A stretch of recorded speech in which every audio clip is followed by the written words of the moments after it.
Diligent পত্রিকার এই আলোচনা সভায় আপনাদের সবাইকে স্বাগত। আজকে আমাদের সাথে যিনি রয়েছেন তার আলাদা করে কোনো ইন্ট্রোডাকশনের দরকার নেই। তিনি প্রখ্যাত নাট্য ব্যক্তিত্ব, নাট্যকার। তিনি একাধারে নির্দেশক, অভিনেতা এবং তারই সাথে একজন সমাজচিন্তক। আমরা আজকে বাংলা ইন্ডাস্ট্রির বিভিন্ন বিষয় নিয়ে, তার সমস্যা নিয়ে চন্দনদার সাথে কথা বলবো। চন্দনদা, ধন্যবাদ আমাদের সময় দেওয়ার জন্য। কেমন আছেন? এই মুহূর্ত পর্যন্ত ভালো আছি। চন্দনদা, প্রথমতই একটি প্রশ্ন আপনার সামনে তুলে ধরবো যে আমরা দেখতে পাচ্ছি বিগত কিছুদিন ধরে ফেডারেশন ভার্সেস ডিরেক্টর্স গিল্ডের একটা দীর্ঘ ঝামেলা চলছে। তো সেখানে আমরা দেখতে পাচ্ছি যে বিভিন্ন সময় বিভিন্ন অভিযোগ উঠছে গিল্ডের বিরুদ্ধে, ফেডারেশনের বিরুদ্ধে, এবং হাইকোর্টে কেসও যাচ্ছে। তো এই নিয়ে আপনার কি মতামত? আমার মতামত হচ্ছে যে যে জিনিসটা ঘটছে সেটা যুগোপযোগী নয়। মানে শ্রমিক স্বার্থ অবশ্যই দেখতে হবে, সেটা না দেখলে চলবে না। কিন্তু উল্টো দিকটা যেটা ভুলে যাচ্ছে লোকে, সেটা হচ্ছে যে এখন আর ওই বিগ প্রজেক্ট হওয়ার মতন টাকাও নেই। এমনকি প্রযুক্তিগত ক্ষেত্রেও বিগ প্রজেক্টের মতো দেখতে হবে, সেটা ছোট ক্যামেরা দিয়েও হয়। এর কথা মাথায় রেখে, অর্থাৎ বাজেট অনেক কম হয়ে যাচ্ছে। ইন্ডিপেন্ডেন্ট কিছু ডিরেক্টরস আসছেন, প্রডিউসার্স আসছেন। সুতরাং তাদের কথা যদি চিন্তা না করা হয়, তাদের কথা যদি চিন্তাটা করা হয়, তাহলে কিন্তু শ্রমিক স্বার্থ রক্ষিতই হবে। অর্থাৎ কিনা অনেক বেশি মাত্রায় ছবি হওয়ার সম্ভাবনা থাকবে। কিন্তু মানে আমাদের যে স্টিপুলেশন আছে, যে মানে বাধ্যবাধকতা আছে যে আপনি সিনেমা করতে গেলে এতজন লোক নিতেই হবে, এই বাধ্যবাধকতার জন্য অনেক মানুষ তারা আর সিনেমা করছেন না, এখান থেকে অন্য জায়গায় গিয়ে করছেন। এবং এর ফলেই যত রকমের জটিলতা তৈরি হচ্ছে। তার সঙ্গে সঙ্গে একটা ঘটনা আছে, সেই ঘটনাটা হচ্ছে সবসময় ছিল, এখনো আছে, কিন্তু এখন বিষয়টা প্রকট এবং অর্থনৈতিক ব্যবস্থার সঙ্গে যুক্ত হয়ে গেছে। সেটা হচ্ছে স্বজন পোষণ। এবার স্বজন পোষণটা তাও মেনে নেওয়া আগে হতো না, তো তা তো নয়, আগেও স্বজন পোষণ যথেষ্ট হতো। কিন্তু তার একটা এমন লোককে স্বজন পোষণের ক্ষেত্রে নেওয়া হতো যারা কাজটা জানে বা কাজটা শেখার আগ্রহ আছে। ইদানিং এমন অবস্থা হচ্ছে যে এখান থেকে এই কাজটাও তারা শেখার আগ্রহ থাকছে না, অথচ ভীষণ রকমভাবে তারা আসছে এবং মানে গিল্ডের কার্ড বানানোর জন্য অনেক টাকা লাগছে বলে শুনছি। টাকা দিয়ে কার্ড দিতে হচ্ছে। তারপর একটা দুটো ঘটনা তো সামনে এসেছে যে ওই বিশেষ কাউকে কাউকে মান্যতা না দিলে তার কাজ জুটছে না। ঠিক এরকম ঘটনা ঘটছে, যে ঘটনাগুলো অভিপ্রেত নয়। এবং রাজনৈতিক হস্তক্ষেপ অনেক দেরিতে এসেছে, হচ্ছে বামফ্রন্টের সময় হয়েছে, অনেক দেরিতে এসেছে রাজনৈতিক হস্তক্ষেপ। কিন্তু এখন যে অবস্থাটা হয়ে রয়েছে সেটা হচ্ছে একেবারে সরাসরি, কি বলা উচিত, মানে রেজিমেন্টেড হতেই হবে একটা জায়গা, সেইটা একটা হয়ে রয়েছে। এবং তার ফলেই এখন অনেক রকমের সমস্যা হচ্ছে। এইটুকুই আর কি। এক্ষেত্রে দুটো কথা ওঠে। একটা যে যে যে গিল্ডটা যে তৈরি হয়েছে সেই জায়গা থেকে যাতে সবার সক্রিয়ভাবে তারা কাজ পান, সেই একটা বিষয় আছে। অন্যদিকে এটাও আছে যারা ছোট, যেটা যে কথাটা আপনি বললেন যে ছোট প্রডিউসার যারা আছেন তারাও, মানে ধরুন তার কারোর দুটোর বেশি টেকনিশিয়ান লাগবে না, দুটো অ্যাসিস্ট্যান্ট ডিরেক্টরের বেশি লাগবে না, সেক্ষেত্রে অনেক সময় জোর করে চাপিয়ে দেওয়া হচ্ছে এরকম। না, একটা সিনেমা করতে গেলে আমার নিজের মতে, যদি সেটা সঠিকভাবে সিনেমা করা হয়, তাহলে আমার নিজের মতে 20-25 জন লাগেই। মানে সেটাকে অ্যাভয়েড করা খুব মুশকিল। মানে বিশেষ করে আউটডোর হলে অন্তত 3 জন প্রোডাকশন বয় লাগে। গ্যাফার, মানে ইলেকট্রিশিয়ান থেকে ট্রলি থেকে পাতা থেকে শুরু করে মুশকিল হচ্ছে যে এদের সঙ্গে প্রত্যেকের সঙ্গে একজন করে, যেহেতু এরা হায়ার্ড, মানে ট্রলি থেকে শুরু করে সবকিছু হায়ার্ড, ফলে এদের এদের সঙ্গে একজন করে কেয়ারটেকার যাবে। এই সবটা মিলিয়ে 20-25 জন কিন্তু লাগেই, মানে এটা অস্বীকার করার কোনো উপায় নেই। আর যদি অভিনেতার সংখ্যা বেশি হয় তাহলে তো আরো লাগে। ঠিক। যে কথা আপনি বলছিলেন কিন্তু তা বলে 170 জন লাগে না। ঠিক। যে কথা আপনি বলছিলেন যে যে সিনেমার সংখ্যাও বাড়বে, আজকের দিনে আমরা দেখতে পাচ্ছি যে প্রচুর এরকম শিল্পী রয়েছেন যারা সিরিয়ালে কাজ করেন, যারা সিনেমায় কাজ করেন, কিন্তু তারা অধিকাংশ সময়টাই আমরা তাদেরকে ইউটিউব খুললে হয় কোনো একটা ডিসকাশন দেখতে পাচ্ছি বা কোনো তারা রিল বানাচ্ছেন দেখতে পাচ্ছি। বলে এটা কি বোঝা যাচ্ছে যে মানে কাজের সংখ্যা কমে গেছে আমাদের এই ইন্ডাস্ট্রিতে? না, কাজের সংখ্যা তো কমেইছে। আমরা 56টা সিরিয়াল হতো, সেখানে এখন 27টা সিরিয়াল হচ্ছে। অ্যাকচুয়ালি এখানকার যে বড় প্লেয়ার যারা, মানে তথাকথিত, এই কথাটা বললে আবার অনেকে ইয়ে করে, টেলিভিশন ইন্ডাস্ট্রিতে তো কোনো প্রডিউসার নেই, চ্যানেল প্রডিউসার, বাকিরা সবাই ভেন্ডার। চ্যানেল একজন লোককে দায়িত্ব দিয়ে বলেছে তোমাকে এত টাকা দেবো, এতদিনের মধ্যে এত টাকা দেবো, তুমি আমাকে তার বদলে এই পরিমাণ এপিসোড সাপ্লাই করবে, তুমি এই সমস্ত যত হইহট্টগোল তামঝাম আছে এগুলো তুমি সামলাবে, আমি শুধু কেবলমাত্র আমার কোয়ালিটি দেখব এবং আমি যে গল্প চাই সেই গল্পটা তোমাকে দিতে হবে। এবার কারোর পকেটে 1,30,000 টাকা আছে, সে নেমে পড়তে পারে, সে নেমে পড়ে বলতে পারে হ্যাঁ ঠিক আছে আমি আপনার জন্য এটা করে দিতে পারি। মুশকিল হচ্ছে যে সেরকম যারা বড় বড় ভেন্ডার বা প্রোডাকশন হাউস, তাদের মধ্যে 5 জন মেজর যারা 5টা করে সিরিয়াল করতো তারা সব বম্বে চলে গেছে। এখানে একটা করে সিরিয়াল দেয়, তার মানে এমনিতেই 20টা সিরিয়াল চলে গেল। সিনেমা প্রায় হচ্ছে না, তার কারণেই একটা অন্যতম কারণ যে কস্ট এফেক্টিভ নয়, অথবা যে সমস্ত প্রোডাকশন হাউসেস আসছে বা আছে এখনো, তারা আজকের তারিখে দাঁড়িয়ে অকারণ খরচা করতে কোথাও রাজি নয়। তো এই সবটা মিলিয়ে জুলিয়ে কাজ অনেক কমে গেছে, ভীষণই কমে গেছে। ঠিক। মানে 35টার বেশি সিনেমা নেই। এখানে 2 বছর আগে পর্যন্ত 120-130টা সিনেমা ছিল, সেখানে 35টার বেশি সিনেমা নেই, 30-35টা সিনেমা। ঠিক। আজকে এমনি যে ওটিটি চ্যানেলসগুলো আছে তারাও যে ছবি প্রডিউস করছে, সেখানেও একটা জিনিস দেখা যাচ্ছে যে তারা যে যে অভিনেতা সিলেকশন করছে, যারা পুরানো অভিজ্ঞ তাদের ক্ষেত্রে তো ঠিকই আছে, কিন্তু যারা অভিনেতা সিলেকশন করছে তাদের ক্ষেত্রে দেখা যাচ্ছে ইনস্টাগ্রাম প্রোফাইলটা কত বেশি স্ট্রং বা ফেসবুক প্রোফাইলটা কত বেশি স্ট্রং। তো এইটা নিয়ে একটা অ্যাক্টারকে কি মানে এইসবের ক্ষেত্রেও, মানে আজকের দিনে যে নতুন ইমার্জিং অ্যাক্টার্স, তাদের কি এদের এসবের মধ্যেও ব্যস্ত থাকতে হবে, মানে সে জায়গা থেকে? দেখুন, এটা ব্যক্তিগত সিদ্ধান্ত এবং বাধ্যবাধকতার কোনো বিষয় নেই, ব্যক্তিগত সিদ্ধান্ত। তারা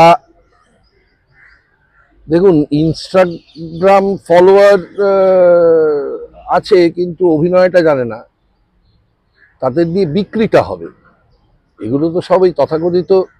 ঠিক যেমন ভাবে ওটিটিও তো তাই চাইছে, মানে এমন কিছু ফেসকে নিয়ে আসার জন্য যে যাদের মানে ওটিটি বা এর ক্ষেত্রে যখন আমরা কাছে দেখি, হ্যাঁ, সস্তায় ব্রাহ্মণের গরু খুঁজছে, সস্তায় বেশি পয়সা দিতে হবে না, অত 24 ঘন্টা খাটবে, ব্রাহ্মণের গরু খুঁজছে বা কলুর বলদ খুঁজছে, যাই বলা হোক না কেন। কিন্তু তাতে করে সংস্কৃতির যে খুব একটা লাভ হচ্ছে তা নয়, বা তথাকথিতভাবে একটা বাজারের যে লাভ হচ্ছে তা নয়। এটা তো একটা বাজার, সেই বাজারে যদি খারাপ মাল বেশি আসতে আরম্ভ করে, তাহলে একটা সময় আসবে যখন ক্রেতারা সেখানে ইন্টারেস্টেড হবে না, অন্য জায়গায় চলে যাবে। ঠিক। আগে যে বাংলা ছবি হতো সেই সংখ্যা যেমন কমেছে, একই সাথে যেটা দেখা যাচ্ছে যে প্রচুর বাংলা ছবি যে বাংলা ছবি হচ্ছে, যে সংখ্যক বাংলা ছবি হচ্ছে, তার মধ্যেও যে কন্টেন্ট, সেইটা নিয়ে আপনার কি মন্তব্য? আগের দেখুন, আমি এই নিয়ে অনেকবার অনেক জায়গায় একটা কথা বলেছি যে বাংলাদেশের, পশ্চিমবাংলা আমাদের কোনো কন্টেন্টের অভাব হওয়ার কথাই নয়, কথাই নয়। ধরুন আমি নাটকের ছাত্র হিসেবে আমাদের যা নাটক আছে, বাংলা নাটক আছে, তা যদি আমরা শুধু সেটা সিনেমা করি, তাতে যে সমস্ত কন্টেন্ট আসবে অত্যন্ত আধুনিক সমস্ত কন্টেন্ট। এখন মুশকিলটা আমাকে আরেকজন বলেছিলেন যে সমস্যা হলো যে যারা টাকা নিয়ে আসছেন, লগ্নি করতে আসছেন, তারা একটা রোল মডেল খুঁজছেন সব সময়। অর্থাৎ ইশকিয়া বিক্রি হয়েছে, সুতরাং একটা ইশকিয়া বানাও, এই অফশুট খোঁজার মাঝখানে এবার প্রমাণিত হয়ে গেল অনির্বাণ আমাদের বাদল সরকারের নাটক থেকে সিনেমা করলো এবং প্রমাণিত হয়ে গেল যে সেটা খুব সাধারণ মানুষও দেখে। ঠিক। সুতরাং কন্টেন্ট ভালো হলে, আমি একটি সিনেমায় অভিনয় করেছি মধ্যখানে, মানিকবাবুর মেঘ, আগের বছরই। হ্যাঁ, নন্দনে 100 দিন, নন্দন তো একেবারে সাধারণ দর্শকরা দেখে, নন্দনে 100 দিন, তার মধ্যে প্রায় 35 দিন ফুল হাউস। ঠিক। তাহলে প্রমাণিত হয় তো যে ভালো কন্টেন্ট দিলে লোকজন দেখছে। ঠিকই, কিন্তু সংখ্যাটা খুব কমে গেছে, এটা হচ্ছে তার। ওই তো আমি আবার বলছি যে যারা প্রযোজক আছেন এবং তার সাথে নির্মাতা যারা আছেন, এদের দুজনকে একটু সাহিত্যমুখী হতে হবে। আগে যারা প্রযোজনা করেছেন, অবাঙালিরাই তো প্রযোজনা করেছেন। আমাদের বাংলার সিনেমায় বেশিরভাগটাই অবাঙালিরা প্রযোজনা করেছেন, পরের দিকে কিছু বাঙালি প্রযোজক এসেছিলেন, কিন্তু তাদের মধ্যে একটা পারস্পরিক একটা সৌহার্দ্য ছিল, একটা বিশ্বাস ছিল যে উনি যে গল্পটা বাচ্ছেন সেই গল্পটা নিশ্চয়ই আমার এখানে যে লগ্নিটা করব সেই লগ্নির ক্ষতি হবে না। কারণ যে কোনো ইন্ডাস্ট্রিতে ব্লকবাস্টার হিট যদি না হয়, তাহলে অন্যান্য যে সমস্ত ছবি তাদেরও কিন্তু বাজার থাকবে না। মানে দেবের দুটো ছবি হিট হলে 4টে নতুন ছবির জন্য কিন্তু রাস্তা খুলে যাবে। ঠিক। সুতরাং এটা অত্যন্ত মানে ভুল কথা যে এই ব্লকবাস্টার ছবিতে আমি কেন এইখানে পয়সা দেবো বা কি করবো ইত্যাদি ইত্যাদি, অত্যন্ত ভুল কথা। আজকে আমরা যখন আমাদের সমাজ জীবনে দেখছি যে এই যে ফ্রি মার্কেট ইকোনমি, তার যে ফলাফল তার আমরা ব্যক্তি জীবনে, আমাদের সমাজ জীবনে আমরা দেখতে পাচ্ছি। সিনেমার উপর এর কি ভূমিকা এসে পড়েছে? এবং আজকের দিনে যখন তাকিয়ে দেখছি যে কলকাতা শহরে মাত্র 20 থেকে 25টা সিঙ্গেল স্ক্রিন পড়ে আছে এবং মাল্টিপ্লেক্সের রমরমা, তো সেইটা নিয়ে কি বলতেছেন আপনি? এটা সময়ের দাবি। ধরে নিন ইউরোপ কিংবা আমেরিকায় যেখানেই দেখবেন,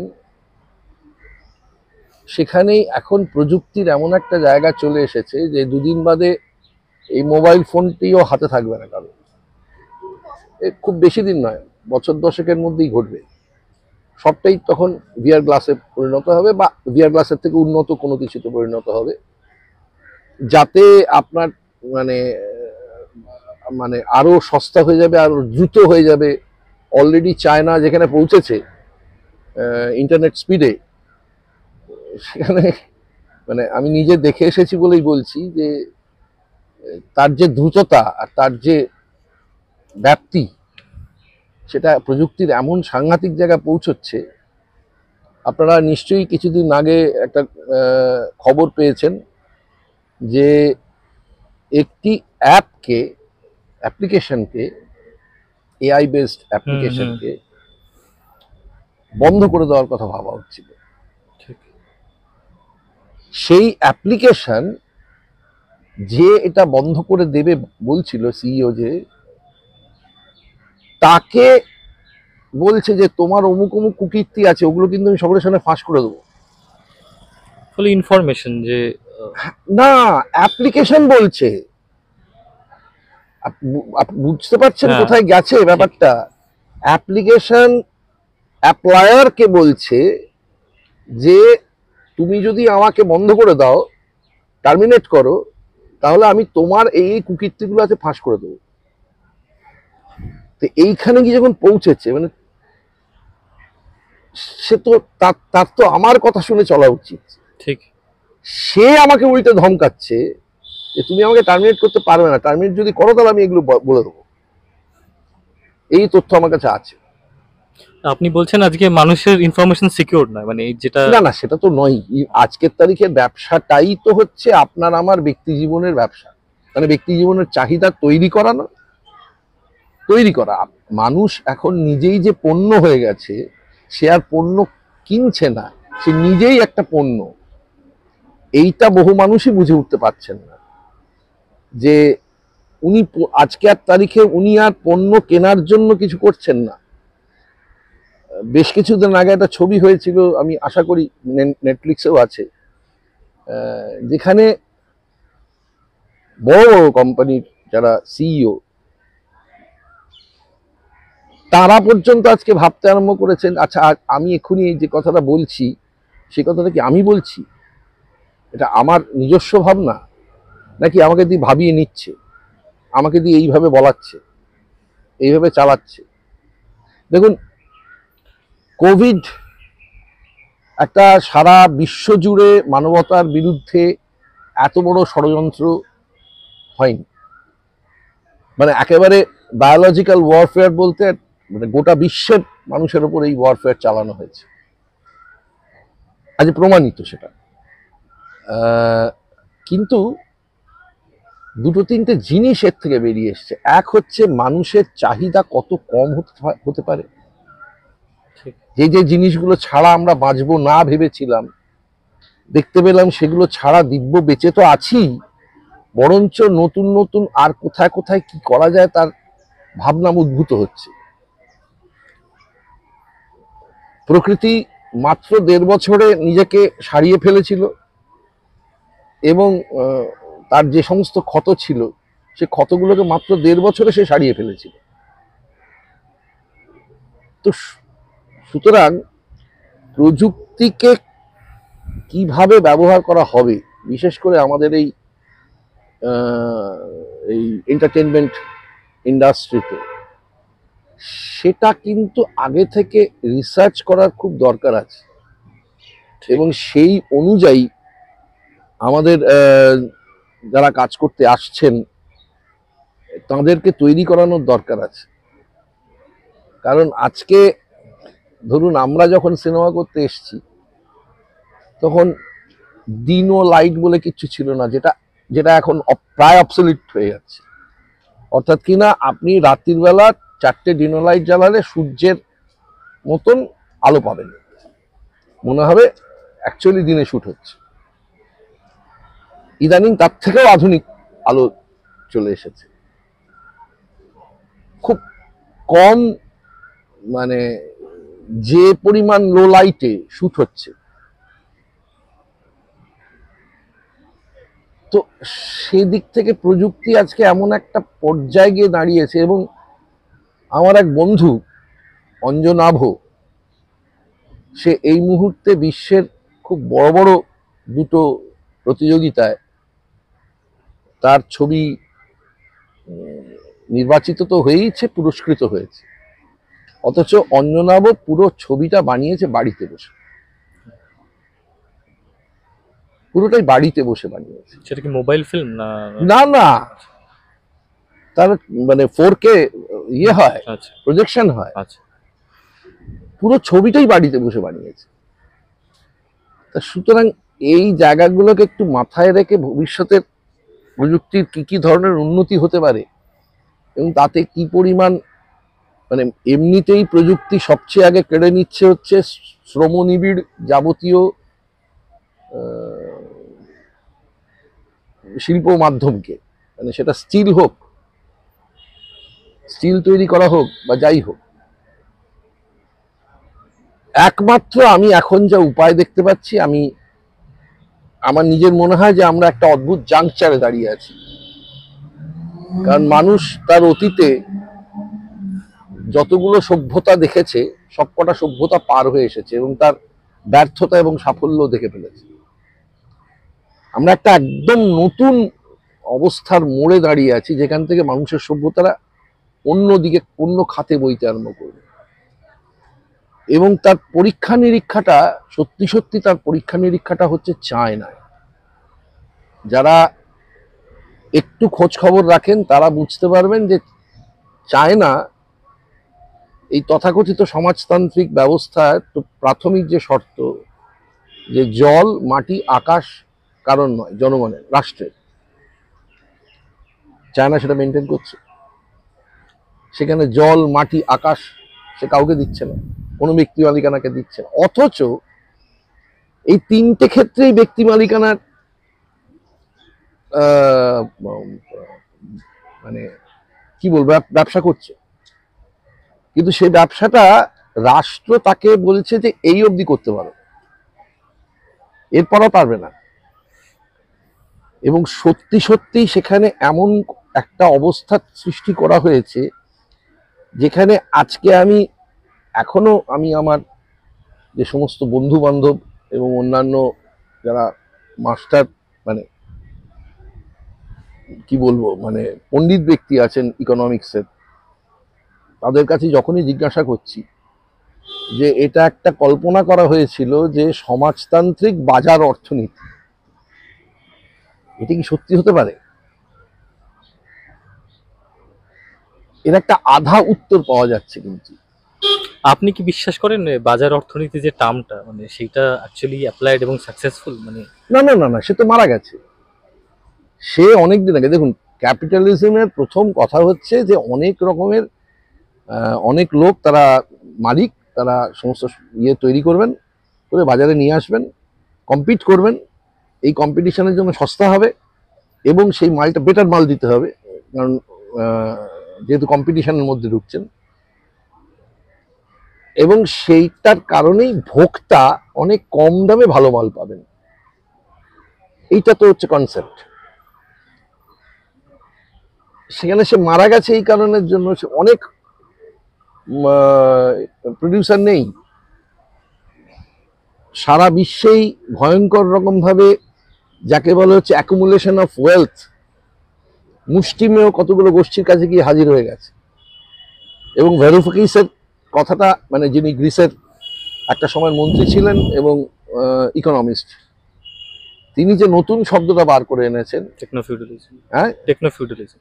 টেকনো ফিউডালিজম, যে সত্যি যে খাজনার ওপর বেঁচে রয়েছে। অ্যামাজনে যে খাজনা নেয়, আমার এই এত বড় জমিদারি বানিয়ে দিয়েছি ভাই, এই ছোট্ট একটা অ্যাপ বানিয়ে, এবং তার জন্য এত বড় জমিদারি বানিয়ে দিয়েছি, এবার আমি তার থেকে খাজনা নেব। এই টেকনো ফিউডালিজম এবং তার সাথে সাথে এই মানে কনসেন্ট্রেশন অফ দ্য ওয়েলথ, এই দুটো মিলিয়ে সে একদম মরিবাউন্ড একটা সিচুয়েশনে পৌঁছে গেছে। আপ্রাণ চেষ্টা করছে এটা ওটা সেটা করে বেঁচে থাকার, কিন্তু কিছুতেই যেটা থেকে বেরিয়ে আসতে পারছে না, সেটা হচ্ছে 2008-এ সেই যে ঢুকেছিল ওখান থেকে বেরিয়ে আসতে পারছে না। এই বিষয়ে একটা মানে জাস্ট ছোট্ট জিনিস যেটা আমার মনে হয় যে পুঁজিবাদ কি কখনো পিছনের দিকে যেতে পারে, ফিউডালিজমের দিকে বা ওই দিকে যেতে পারে? নাকি সেটা না না না, কোনো ব্যবস্থাই পেছনে হাঁটতে পারবে না। তাহলে তো মেনে নিতে হবে যে বিজ্ঞান ভুল, সময় ভুল। ঠিক। কারণ সময়ের ওই সমস্ত ইনগ্রেডিয়েন্টের জন্যই তো এই অবস্থা পাল্টেছিল। এই যারা বলেন ইতিহাস পুনরাবর্তিত হয়, আমি জানি না তারা কি মনে করেন যে সময় থমকে গেছে। ঠিক। এই আপনি যতক্ষণে কথা বললাম ততক্ষণে অনেকটা সময় পেরিয়ে গেছে। সুতরাং পুনরাবর্তিত হওয়ার কোনো সম্ভব নয়। সুতরাং পুঁজিবাদ আবার পেছনে গিয়ে নতুন করে শুরু করতে পারবে এটা সম্ভব নয়। সে মরবেই, এবং তার মৃত্যু ঘন্টার মানে সর্বশেষ ঘন্টাটা বেজে বসে আছে হচ্ছে 2008-এ ক্রাইসিসের পর পর একদম। এবং সেখান থেকে আজ পর্যন্ত বেরোতে পারছেন। এই তো আপনি আমেরিকার দিকে তাকিয়ে দেখুন, 36 ট্রিলিয়নের একটা লোন আমেরিকার এখনো মানে পড়ে না আছে। না, এই তো ভেবেছিল যে অন্য দেশের ওপর শুল্ক চাপিয়ে হ্যান ত্যান করে ঠিক। করবে, ভাবেনি যে অন্যান্য দেশও তার তুলনায় অনেক বেশি এগিয়ে গেছে, এটা ভালো করে তাকিয়ে দেখেনি পর্যন্ত। যে কারণে জেফ্রি শ্যাক্সের, আমি খুব ওনার বক্তব্য শুনি, ফলত জেফ্রি শ্যাক্স আজকে যেভাবে ব্যাখ্যা করছেন, 40 বছর আমেরিকান কি বলা উচিত, মানে অ্যাডমিনিস্ট্রেটিভ পাওয়ারের মাঝখানে বসে থেকেছেন 40টা বছর, এবং এতগুলো কি বলে প্রেসিডেন্টের সঙ্গে কাজ করেছেন, এবং তার সঙ্গে সঙ্গে সারা বিশ্বের প্রেসিডেন্টের সঙ্গে কাজ করেছেন। তিনি যদি আজকে দাঁড়িয়ে বলেন যে এই অবস্থাটা আর কাটতে পারবে না, কারণ কাটার সমস্ত জায়গা বন্ধ হয়ে গেছে, তাহলে তাকে গুরুত্ব দিয়ে দেখতে হয়। এবং তার সাথে সাথে অন্যান্য ইকোনমিস্টরা যেভাবে কথা বলছেন সেগুলো শুনতে হবে, বুঝতে হবে, এবং বুঝে আগামী দিনের কথা ভাবতে হবে। আচ্ছা, একটু আপনি গোটা ওয়ার্ল্ডের বিভিন্ন বিষয় নিয়ে আলোচনা করলেন, মানে আপনার গোটার আমার একটু ইন্ডাস্ট্রির একটা প্রশ্নে ফুরি, যে এই যে মাল্টিপ্লেক্সগুলো দমাদম বেড়ে চলেছে, মলের মধ্যে মাল্টিপ্লেক্স, এবং এক এক করে যে বক্স মানে ছোট যে সিঙ্গেল স্ক্রিনগুলো বন্ধ হয়ে যাচ্ছে, যখন মাল্টিপ্লেক্সেও ছবি দেখতে যাচ্ছি তখন দেখছি একটা নির্দিষ্ট প্রযোজনা সংস্থার ছবি চলছে অথবা হিন্দি ছবি চলছে, সেখানে বাংলা ছবি যে এই মানিকবাবুর মেঘের মতো ছবি, যেটা বিভিন্ন ফেস্টিভ্যাল ঘুরে এলো, লন্ডনে চললো, আরও কয়েকটি হলে চলেছে, বা এই যে ভালো ছবিগুলো হচ্ছে এখন বিভিন্ন সময় দাঁড়িয়ে, বাংলা ভালো ছবি এখনো হচ্ছে, আমরা সেটা বিশ্বাস করি নিয়ে হচ্ছে, সেই জায়গা থেকে দাঁড়িয়ে যে কোনোভাবে যে হল দেওয়া হচ্ছে না, এই যে মানে একটা নির্দিষ্ট প্রযোজনা সংস্থার বাইরে যখন কোনো ছবি হচ্ছে, বা যখন হিন্দু বলার মানে হিন্দি যে ফিল্ম ইন্ডাস্ট্রি তার বাইরে ছবি হচ্ছে, বা সাউথ ইন্ডাস্ট্রির বাইরে ছবি হচ্ছে, সেই হল দেওয়া হচ্ছে না, তার ফলে কি আজকে একটা প্রয়োজন নতুন করে সিঙ্গেল স্ক্রিনগুলোকে বাঁচিয়ে ওঠানোর, এবং এর কি কোনো উপায় আপনি জানেন? বা দেখুন, আপনি যদি বাঁচাবার চেষ্টাও করেন তাহলে খুব বেশি দিন যে ফলপ্রসূ হবে তার কোনো মানে নেই। তার কারণ হচ্ছে আবার ওই প্রযুক্তি উল্লম্ফন, সে এমন দ্রুত লাফাচ্ছে যে যেখান থেকে দাঁড়িয়ে আপনি সিঙ্গল স্ক্রিন আপনার সমস্যার সমাধান নয়। যেটা সমস্যার সমাধান হওয়ার দরকার ছিল সেটা তো হবে না, কারণ কেন্দ্র এবং রাজ্যে যে ধরনের সরকার বসে আছে, এবং যারা মনে করে যে রাষ্ট্রের ভূমিকা যত কম হয় ততই মঙ্গল, ঠিক, যেখানে আমেরিকান রাষ্ট্রপতি ওবামা পর্যন্ত বলতে বাধ্য হয়েছিলেন যে, মানে খুবই লোকে অবাক হয়ে গিয়েছিল, উনি মার্কসের ক্যাপিটাল হাতে নিয়ে এঘর থেকে ও ঘরে যাচ্ছিলেন, তার ছবি উঠেছিল। পরে যখন জিজ্ঞাসা করা হয়েছিল তখন বলেছিলেন যে না, সবটাই বাজারের হাতে ছেড়ে দিলে মানুষ বাঁচবে কি করে, বাজার তো তার নিজের মতো করে, মনোপলিটা তৈরি করে, না বাজার তো তার নিজের মতো করে ক্রেতা এবং ভোক্তাকে নির্দেশ করে বাকিদের ছুড়ে ফেলে দেবে, রাষ্ট্রের তো একটা ভূমিকা আছে। সেক্ষেত্রে ক্রেতার সংখ্যাটাও তো ছোট হয়ে যাচ্ছে, মানে যে ধরুন যে লোকটা আগে 100 টাকাতে একটা ছবি দেখতে পারতো একটা ছোট সিনেমা হলে, মানে আমাদের এলাকায় আমরা যেখান থেকে রূপমন্দির বলে একটা সিনেমা হল, সেখানে এখনো 100 টাকায় টিকিট পাওয়া যায়, সে মাল্টিপ্লেক্সে 400 টাকার টিকিট দেখবে কি করে, ফলে সে মানিকবাবুর মেঘ দেখা থেকে বঞ্চিত হলো, সে একটা ভালো। আবার বলছি, এটা রাষ্ট্রের ভূমিকা। রাষ্ট্র সে পুরোটাই যদি মনে করে যে বাজারের হাতে ছেড়ে দেবো, যেমন ধরুন আমাদের শিক্ষা এবং স্বাস্থ্য যেভাবে চলছে, সেখানেও সেই বাজারের উপর ছেড়ে দেওয়ার ভূমিকার জন্যই সব হচ্ছে, এবং তথাকথিতভাবে বাজারে যদি প্রতিযোগিতা থাকতো তার একটা মানে থাকতো, সেটাও থাকছে না, তার ফলটা ওইভাবেই ঘটছে। কারণ পশ্চিমবঙ্গ হচ্ছে একমাত্র সরকার, পরবর্তী ক্ষেত্রে কেরালা আছে, বামফ্রন্ট সরকার 25টা ছবি প্রযোজনা করেছিল। ঠিক, আপনি উত্তরপ্রদেশে ভাবতেই পারবেন না, রাজস্থানে ভাবতেই পারবেন না, মধ্যপ্রদেশে ভাবতে পারবেন না, আন্ধ্রাতে ভাবতে পারবেন না, কর্ণাটকে ভাবতে পারবেন।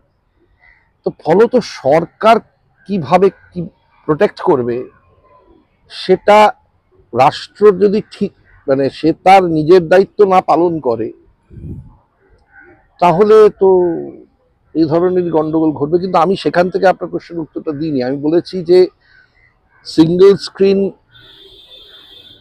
প্রয়োজনীয়তাটাই থাকবে না, সবটা চশমায় আসছে। ঠিক। মানে মানে মহিনের ঘোড়া বলে একটি গানের কথা মনে পড়ে যাচ্ছে, পাশাপাশি বসে একসাথে দেখা। এই যে একসাথে বসে সিনেমা দেখতে যাওয়ার এই যে আনন্দটা, সেটা ধীরে ধীরে কমে একটা ফোনে চলে আসছে, এবং আপনি বলছেন পরবর্তীকালে ভিআর গ্লাসে চলে আসবে, আপনার চশমার গ্লাসে চলে আসবে। হুম। তাহলে এটাও আমার মনে হয়, বা আমি জানতে চাইবো, এটাও কি এই ইকোনমিরই দান, এই যে আজকের যে একদম একদম একদম।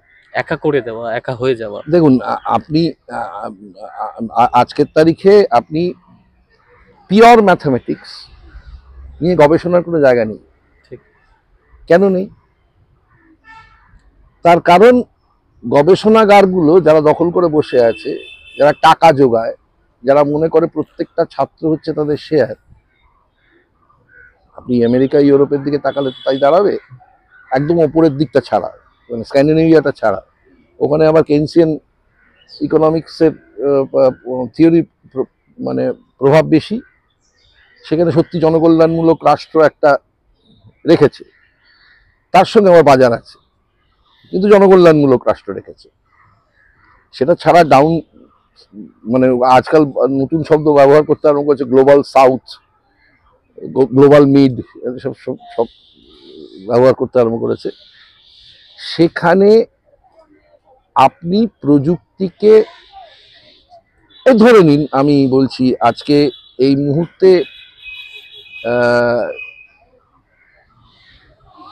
দাঁতের স্ক্যান হয়, কটা লোক জানে যে মাড়ির একটা স্ক্যান হয়, কিন্তু সেই স্ক্যানারটাই আলাদা। চোখের স্ক্যান হচ্ছে। এবার এইটা যারা বানাচ্ছে তারা ব্যক্তিগত উদ্যোগে বানাচ্ছে, এটা রাষ্ট্র বানাতে পারে না। আজকে এই মুহূর্তে আপনি যখন কথা বলছি, তখন সবচেয়ে বড় ভারতবর্ষের সংকটময় এবং গুরুত্বপূর্ণ কথা হচ্ছে যে ভারতবর্ষের সেনাদের হাতে, বায়ুসেনাদের হাতে আদতে ভালো অস্ত্রশস্ত্র নেই। এই 3 দিনের যুদ্ধ কিসের জন্য হলো আমি জানি না, কিন্তু একটাই জিনিস হলো, সেটা হচ্ছে যে চায়নার অস্ত্র মানে মার্কেটটা সেটা বড় হয়ে গেল, এবং চারপাশেই এখন চায়নার প্লেন, চায়নার এয়ার টু এয়ার মিসাইল, এগুলো নিয়ে কথাবার্তা হচ্ছে। তো সেই কারণের জন্য বলছি, প্রযুক্তিকে রক্ষা করা এবং প্রযুক্তিকে মানুষের স্বার্থে ব্যবহার করানো। মানে আমি একদিন জিজ্ঞেস করেছিলাম, পেট সিটি স্ক্যান হয়, আমি যেহেতু ক্যান্সারের রুগী সেহেতু আমি জানি পেট সিটি স্ক্যান। তো আমি জিজ্ঞেস করেছিলাম এটার দাম কত, তখন বলেছিল কত 8 কোটি না 10 কোটি টাকা দাম। আচ্ছা, এটা কোথায় তৈরি হয়েছে? অমুক জায়গায়, জার্মানিতে তৈরি হয়েছে। কেন আমরা তৈরি করতে পারি না? আমরা তো তৈরি করতে পারি। হ্যালকে বসিয়ে রেখে আদানি কিংবা আম্বানির ছোট ভাইকে ব্যবসার সুযোগ করে দিলে তো এরকম অবস্থা হবেই। সুতরাং প্রযুক্তিকে ব্যবহার করা হচ্ছে কিভাবে, প্রযুক্তিকে ব্যবহার করা হচ্ছে কার স্বার্থে, এটাই সবচাইতে বড় জায়গা। প্রযুক্তির কথা যখন বলছেন, আমরা এরকম ছবি দেখেছি যে একটা অ্যাক্টরকে ডেকে মানে তার শুধু স্ক্যান করে একটু মুভমেন্টটা নিয়ে চলে যেতে বলা হচ্ছে। কিন্তু আজকে মানে প্রযুক্তিকে ইউজ করতে হবে, যেরকম আপনি বললেন, কিন্তু শুধু প্রযুক্তি দিয়ে কি শুধু ছবি হবে? মানে সেটার ক্ষেত্রে কি আশ্চর্য প্রতীক বা মানিকবাবুর মেঘ বা এই ধরনের ছবি কি তৈরি করা যাবে কখনই? মানে এটা দেখুন, এই নোয়াম চমস্কি একটা কথা বলেছেন না এআই সম্পর্কে, যে প্লেজিয়ারিজমের সর্বোচ্চ স্তর এটা আর কিচ্ছু না। এই যে গ্রোক বলুন আর যাই বলুন, যদি তাকে না ফিট করানো হয় তাহলে এআই জানবে। প্রথম দিকে যে গন্ডগোলটা হচ্ছিল, যে তাকে বাদামি রঙের একটা বেড়ালের ছবি দেওয়া হয়েছে এবং সেই বেড়ালের ছবি আধখানা অবস্থায় দাঁড়িয়ে থাকা অবস্থায় দেওয়া হয়নি, ফলত সে চিনতে পারছে না এটা বেড়াল কিনা। ঠিক। তো আমি তাকে ফিট করছি, তো আমি তাকে ফিট করে করে এমন একটা জায়গায় গিয়ে পৌঁছচ্ছে আজকে, যে যেখান থেকে দাঁড়িয়ে সে অ্যাপ্লায়ারকে বলছে যে তুমি আমায় টার্মিনেট করলে আমি তোমার এই ক্ষতি করব, কিন্তু সেটা ব্যবহৃত হচ্ছে কাদের জন্য, কার স্বার্থে। ধরে নিন আমরা ঠিক করলাম, আমরা কয়েকজন মিলে ঠিক করলাম যে গড়িয়া থেকে যোধপুর পার্ক পর্যন্ত, আর এপাশে ধরে নিন বাঁশডনি থেকে ওপাশের যাদবপুর পর্যন্ত যত হোটেল আছে, সেই হোটেলের জন্য আমরা হোটেল মালিকদের গিয়ে বলবো যে আমরা একটা অ্যাপ করছি, এটা কমিউনিটি অ্যাপ, এবং এই কমিউনিটি অ্যাপে এই কমিউনিটির থেকেই অর্ডার আসবে, এবং আপনি যে দামে দেন সেই দামেই দেবেন। আর এই কমিউনিটিতে এই অ্যাপটা তৈরি হবে হচ্ছে এই কমিউনিটিতে যারা জয়েন করছে, তাহলে অ্যামাজন থেকে টাকা পাবে। তা আমাদের এরকম কমিউনিটি অ্যাপ তৈরি করতে হবে, সরকারের নিজস্ব অ্যাপ তৈরি করতে হবে, ঠিক, যাতে সেটা জনগণেরই হয়। আজকে আপনি অ্যামাজনের হাতে ছেড়ে দিলে, ব্লিঙ্কিটের হাতে ছেড়ে দিলে ওইরকমই হবে, ঠিক। অথচ আপনি সেইটা কমিউনিটি অ্যাপ তৈরি করে ফেলতে পারেন। আপনি সেখানে আপনার নিজের এরিয়ায় কর্মসংস্থান তৈরি করতে পারেন, নিজেরা কমিউনিটি অ্যাপ তৈরি করে, যে ভাই পুরো এই অঞ্চলের জুড়ে আপনারা যদি খাবার নেন, জিনিসপত্র নেন, তাহলে এইখান থেকেই নেবেন। তাহলে কি করে অ্যামাজন জায়গা পাবে? ঠিক, এরকমই যদি সরকার ঠিক করে যে ভাই আমার রাজ্যে, আমার রাষ্ট্রে আমার দামেই তুমি জিনিস আমি দেব,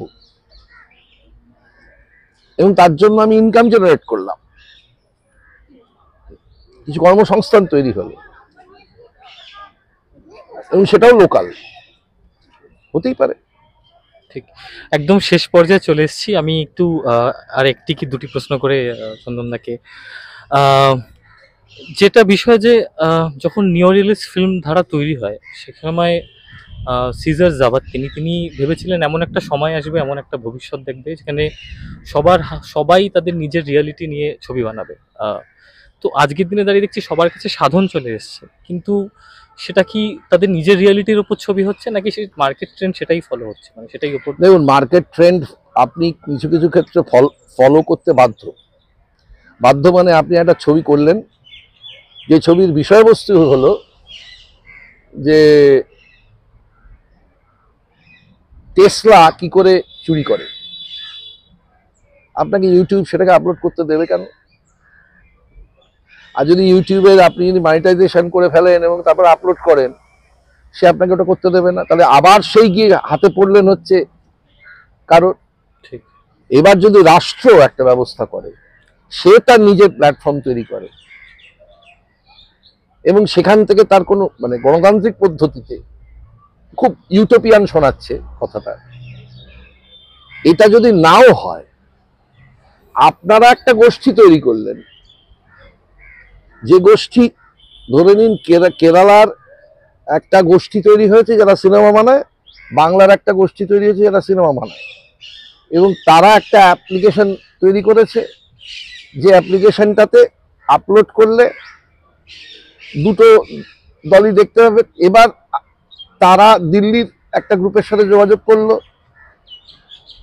করে বললো আমাদের এই একটা অ্যাপ্লিকেশন আছে, তোমরা কি করবে বলো। এরকম করে আপনি ইউটিউবের হাত থেকে বেরোতে পারেন, তখন গিয়ে আপনি ঠিক নিজের মতো করে ছবি বানাতে পারেন।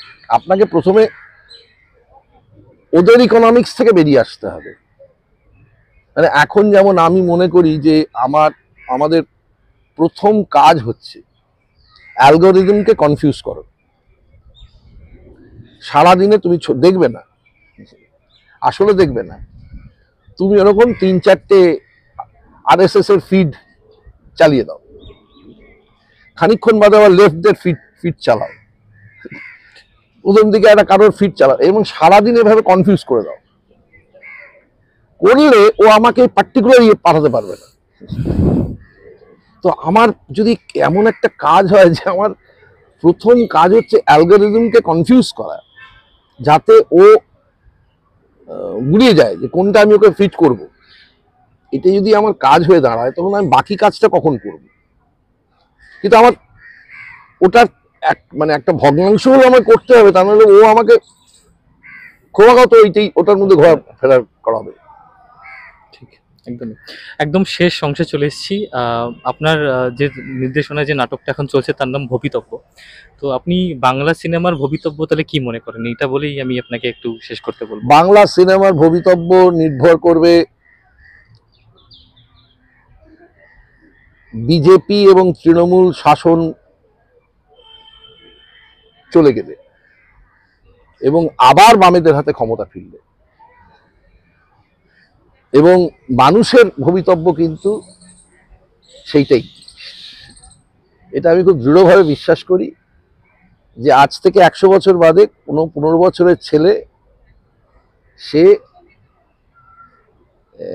খুব আগ্রহ নিয়ে পড়বে কর্পোরেট বলে কি একটা যেন ছিল, সেটা কি। ঠিক আমরা যেমন এখন রোম সাম্রাজ্য নিয়ে আমরা ভাবি না যে কি একটা রোম সাম্রাজ্য বলে কি একটা ছিল, ঠিক তেমনি আজ থেকে 100 বছর বাদে আমি মনে করি যে কি ছেলে বা মেয়ে সে এই কর্পোরেট শব্দটা কি, যেটা কি কারা ছিল, এটা নিয়ে একটু পড়তে চেষ্টা করবে এবং হাসবে। এরকম ছিল আমার পূর্বপুরুষ, এই এদের হাতে। যেমন আমরা এখন যখন ভাবি যে আমার পূর্বপুরুষ এরকম দাস ছিল, ঠিক তেমনি ভাবে আজ থেকে 100-150 বছর বাদে এই যে সময়টা গেছে এটার মধ্যে প্রযুক্তির উল্লঙ্ঘন ছিল না, ফলত এটা 2000 বছর 2500 বছর সময় নিয়েছে। কিন্তু এখন প্রযুক্তির উল্লঙ্ঘনের জন্য এইটাই 150 বছর হয়ে যাবে, ওটা আর ওই 2000-2500 বছর হবে না। এবং সেটাই মানুষের একমাত্র ভবিষ্যৎ। এবং আমি সেই কারণের জন্য বলছি যে আমরা একটা জাংচারে দাঁড়িয়ে আছি, যেটা চায়না এক্সপেরিমেন্ট করছে। সেই এক্সপেরিমেন্টটা যদি সফল হয় তাহলে আমরা মানুষের নতুন রকমের একটা অর্থনৈতিক ব্যবস্থার মধ্যে হয়তো মানুষকে ঢুকবে। ধন্যবাদ চন্দনদাকে। চন্দনদার কথা শুনে সত্যি সমৃদ্ধ হলাম এবং চন্দনদা বিশ্বাস রাখেন যে সময় বদলের চাকা ঠিক ঘুরবে। না না, ঘোরে ঘোরে, ঘুরবে না, ঘোরে। ঠিক, একদমই তাই। কারণ চন্দনদা যারা সিজার মনে করেছিলেন এই রোমান ব্যবস্থাটাই চলবে, কিন্তু তার বদলে বাইজেন্টিয়াম আসে।